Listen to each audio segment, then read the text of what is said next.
Do switch off your mobile phones before I begin. Good evening, ladies and gentlemen. I welcome you to this press briefing by Foreign Secretary Shri Vikram Mishri on the ongoing developments around Operation Sindoor. We are also joined by Colonel Sophia Qureshi and Wing Commander Vyomika Singh.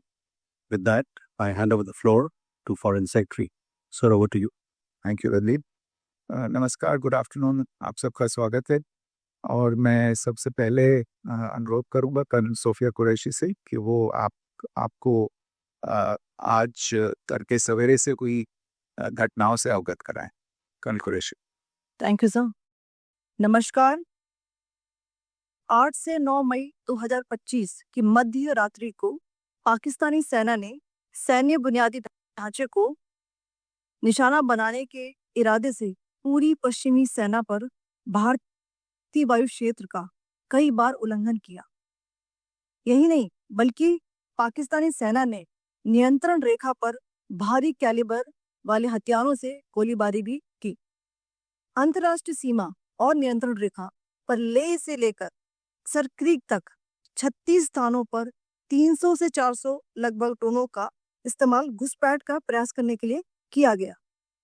भारतीय सशस्त्र बलों ने kinetics व non kinetic साधनों का उपयोग करके इनमें से कई ड्रोन्स को मार गिराया। इतने बड़े पैमाने पर हवाई घुसपैठों का संभावित उद्देश्य वायु रक्षा प्रणालियों का परीक्षण करना और खुफिया जानकारी इकट्ठा करना था। ड्रोन के मलबे की फोरेंसिक जांच की जा रही है। प्रारंभिक रिपोर्ट्स से पता चलता है कि वे तुर्की के असीस गार्ड सोंगर ड्रोन्स हैं। इसके उपरांत रात में पाकिस्तान के एक सशस्त्र यूएवी ने भटिंडा सैन्य स्टेशन को निशाना बनाने की कोशिश भी की, जिसे पकड़ा गया और उसे निष्क्रिय कर दिया गया। पाकिस्तानी हमले के जवाब में पाकिस्तान में 4 हवाई रक्षा स्थलों पर सशस्त्र ड्रोन्स लॉन्च किए गए। इनमें से एक ड्रोन एडी रडार को नष्ट करने में सक्षम रहा। पाकिस्तान ने जम्मू कश्मीर के तंगधार, उरी, पुंछ, मेंढर, राजौरी, अखनूर और उधमपुर में भारी कैलिबर आर्टिलरी गन और सशस्त्र ड्रोन्स का उपयोग करके नियंत्रण रेखा के पार गोलीबारी भी की, जिसके परिणाम स्वरूप भारतीय सेना के कुछ जवान हताहत हुए और घायल हुए। भारतीय जवाबी कार्रवाई में पाकिस्तानी सेना को भी बड़ा नुकसान पहुंचाया गया। इसके अलावा पाकिस्तान का गैर जिम्मेदाराना व्यवहार फिर से सामने आया। 7 मई 2025 को रात 8:30 बजे एक असफल अकारण ड्रोन और मिसाइल हमला करने के बावजूद पाकिस्तान ने अपना नागरिक हवाई क्षेत्र बंद नहीं किया।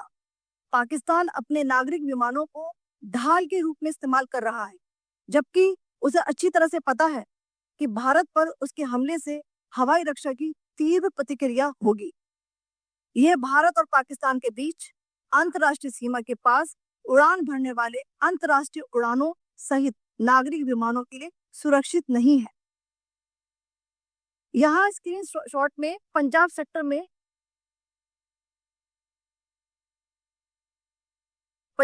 में हाई एयर डिफेंस अलर्ट स्थिति के दौरान एप्लीकेशन फ्लाइट रडार 24 का डेटा दिखाया गया है, जैसा कि आप देख रहे हैं। यहाँ पर भारतीय पक्ष का हवाई क्षेत्र घोषित बंद के कारण नागरिक हवाई यातायात से पूरी तरह से रहित है। कराची और लाहौर के बीच के हवाई अड्डे मार्ग पर नागरिक एयरलाइंस उड़ान भर रही है। हाई अलर्ट किया गया है विमान फ्लाइनेस एविएशन का एयरबस 320, जैसा कि आप यहाँ देख रहे हैं, जो कि शाम को 5:50 बजे दमम से शुरू हुआ और रात को 9:10 बजे लाहौर में उतरा। ये सारा डिटेल्स आप यहाँ देख रहे हैं, कि डिटेल्स यहाँ लिखा हुआ है। Can you see this?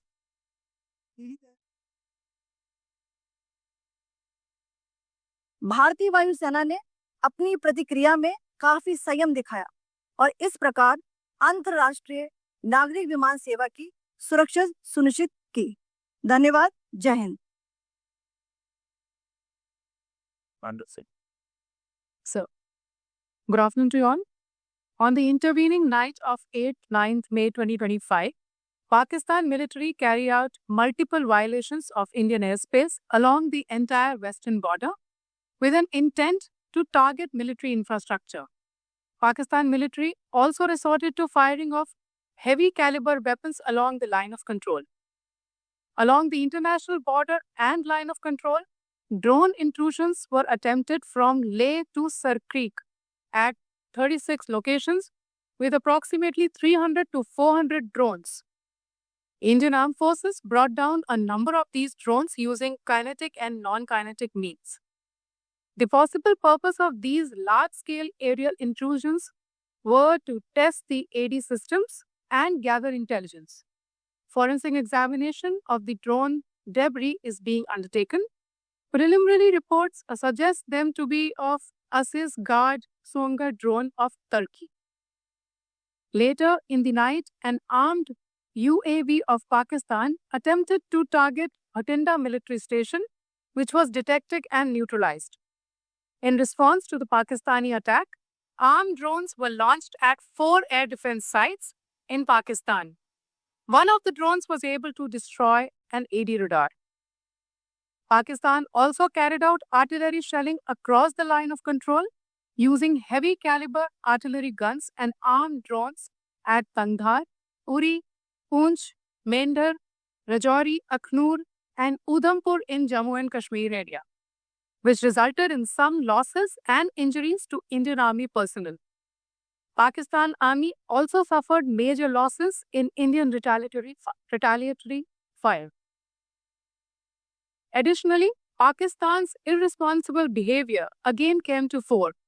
Pakistan did not close its civil airspace despite it launching a failed unprovoked drone and missile attack on 7th May at 8:30 hours in the evening. Pakistan is using civil airliners as a shield, knowing fully well that its attack on India would elicit a swift air defense response. This is not safe for the unsuspecting civil airliners, including the international flights, which were flying near IB between India and Pakistan.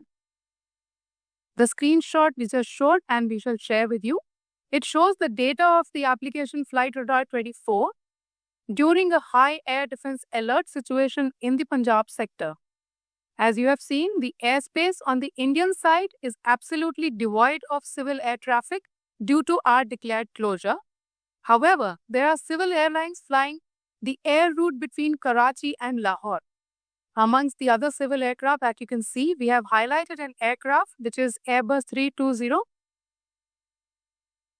of Flynas Aviation, which was originated from Dammam at 1750 hours and landed later at Lahore at 2110 hours in the night. Indian Air Force demonstrated considerable restraint in its response, thus ensuring safety of international civil carrier.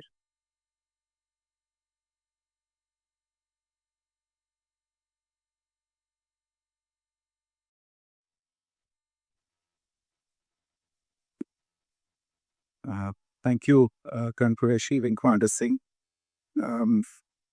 I have just a few points to share in addition. कल रात की पाकिस्तानी सेना की कायरतापूर्ण गतिविधियों से आपको colonel Qureshi और विंग कमांडर सिंह ने पहले ही अवगत करा दिया गया है. These provocative and escalatory actions that were taken by Pakistan last night were targeted at Indian cities and civilian infrastructure, in addition to some military targets. The Indian Armed Forces responded proportionately, adequately, and responsibly. ये जो हमले हुए कल रात को भारतीय सैन्य इकाइयों ने पर्याप्त रूप से और एक जिम्मेदाराना रुख अपनाते हुए इन हरकतों का उत्तर दिया. What I want to underline is that the official and blatantly farcical denial of these attacks that Pakistan carried out by the Pakistani state machinery is yet another example of their duplicity and the new depths that they are plumbing in their quest for disinformation. The other point in the same vein is Pakistani claims that they did not target or attack any religious places. You would recall that yesterday I shared with you an incident related to the attack on a Gurdwara in Punch. Instead of owning up to these attacks, Pakistan made the preposterous and outrageous claim that it was the Indian Armed Forces and the Indian Air Force that was targeting cities like Amritsar and trying to put the blame on Pakistan. This is nothing but a desperate attempt by Pakistan to disown its acts of aggression, but it is also true to type in its effort to deceive and mislead the world. It will not succeed. The Gurdwara in Punch in particular was attacked by Pakistan, and some local members of the Sikh community, including a Ragi of the Gurdwara, lost their lives in this incident, as I shared yesterday. TV पर आप इस हमले के चित्र देख सकते हैं. In addition, that we would attack our own cities is the kind of deranged fantasy that only the Pakistani state can come up with. Perhaps they do it because they are well versed in such action, as their history would show.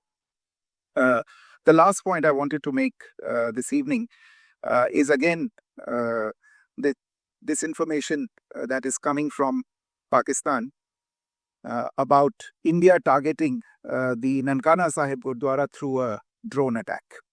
This is again yet another blatant lie and part of Pakistan's disinformation campaign. As we saw in the Pahalgam attack, Pakistan is again trying desperately to impart a communal hue to the situation with an intention to create discord. Again, we are not surprised. India's steadfast unity in itself is a challenge to Pakistan. Let me stop there. I have time only for a few questions and be happy to try and answer them. Then first, I call Siddharth. Siddharth, please. Hi, sir. Siddhant from Beyond. So this is Siddharth. Behind, please. The other Siddharth. Yes. Hi, sir. I'm Siddhant from CNN News 18. Sir, I only want to know from you the status of Kartarpur corridor. Is it open or not? You can. I think you're all aware of the situation along the entire India-Pakistan border and the areas around the line of control. In view of the existing security scenario, the services of the Kartarpur Sahib corridor have been suspended till further directions. We'll update you as and when there is a change in the situation.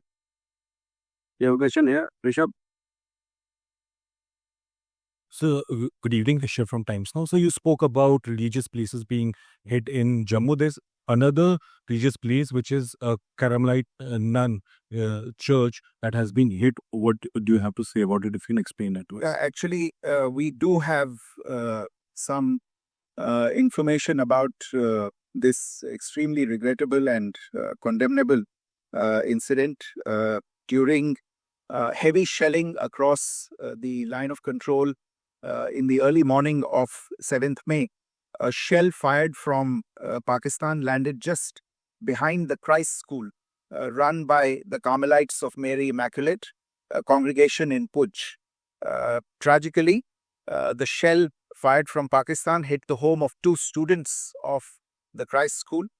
Both students unfortunately lost their lives and their parents were severely injured. Another Pakistani shell struck a Christian convent of nuns belonging to the congregation of the Mother of Carmel, damaging water tanks and destroying solar panel infrastructure. Several priests, nuns, school staff, and local residents took refuge in an underground hall beneath the Christ School during the shelling by Pakistan. The school happened to be closed at the time, fortunately. Otherwise, more losses would have occurred. Again, we have seen the Pakistani side targeting and shelling places of worship with a particular design. This includes gurdwaras. जो टिप्पणी की थी उसकी पाकिस्तान में काफ़ी तीखी प्रतिक्रिया भी आई और उसके बाद हमने देखा कि पाकिस्तान की तरफ से किस तरीके से लेह से लेकर भुज तक पूरी बॉर्डर के ऊपर जो इन्वेजन था वो किया गया। मौजूदा सिचुएशन के अंदर पाकिस्तान के बेल आउट पैकेज को लेकर और पाकिस्तान के इन अटेम्प्ट्स को लेकर आपका क्या असेसमेंट है? और दूसरा ये भी जानना चाहेंगे कि पाकिस्तान की तरफ से ये जो अटेम्प्ट किया गया था उसका भारत ने अभी तक उस तरीके का कोई जवाब नहीं दिया गया है, तो क्या भारत इसका जवाब देगा जो कार्रवाई हुई है बीते 24 घंटों में? देखिए प्रणय, जहाँ तक इंडस वाटर्स ट्रीटी का सवाल है, मैंने कल विस्तार से उसके बारे में इसकी चर्चा की है। Indus Waters Treaty is in abeyance, and as such, I have nothing further to add to the decision that was announced by the Cabinet Committee on Security. जहाँ तक IMF bailout का सवाल है, आपको ज्ञान होगा कि IMF की आज मीटिंग हो रही है। हम वहाँ पे अपना पक्ष रखेंगे और जो हमारा मत है इन चीज़ों को लेके वहाँ पे साझा करेंगे दूसरे मेंबर्स के साथ। ये बोर्ड पे निर्भर है कि वहाँ पे क्या निर्णय होता है। और जहाँ तक जो कार्रवाई हुई है उसका जवाब देने का जो आपने जो प्रश्न उठाया है, जो आज ब्रीफिंग हुई है, जो आपको सूचना मिली है, मैंने भी कहा है कि जो आज सवेरे तड़के सवेरे जो गतिविधियां हुई, भारत ने उनका एक जिम्मेदाराना पूर्ण तरीके से और एक पर्याप्त तरीके से उसका जवाब दे दिया है। Siddharth, Hi, sir. Siddhant from WION. Sir, the External Affairs Minister has spoken to many of his counterparts around the world. Yesterday, he spoke to the U.S. Secretary of State Marco Rubio. So, what were the key areas of conversations during that call? Yes, the minister had a conversation with the U.S. Secretary of State. As you can imagine, the focus of discussions was the terrorist attack in Pahalgam and the response that India mounted after that on the 7th of May. The Secretary of State shared his thoughts on these developments with the minister. The minister deeply appreciated the US's commitment to work with India in the fight against terrorism. And he also underlined the targeted measures that India had taken in connection with Ops Sindoor. The minister also underlined that India would firmly counter any attempts at escalation from there. But in follow-up to that, as you are aware, there have been a number of other conversations. The minister had a conversation with the UK Foreign Secretary, David Lammy, today. There too, the discussion centered around countering terrorism, for which there must be zero tolerance. And I understand just a short while ago, the External Affairs Minister has also spoken to the Foreign Minister of Norway, Espen Barth Eide, which was also focused on recent developments stemming from the terrorist act in Pahalgam. one last question, Sudhi. Sir, Foreign Secretary, thank you for doing this. Shoni Ranjan from Bloomberg. Secretary, India had struck Bahawalpur the other day, which is also connected with the murder of one of us, journalist Daniel Pearl. If you could give us an understanding of what exactly are the reports that you're getting. You're right.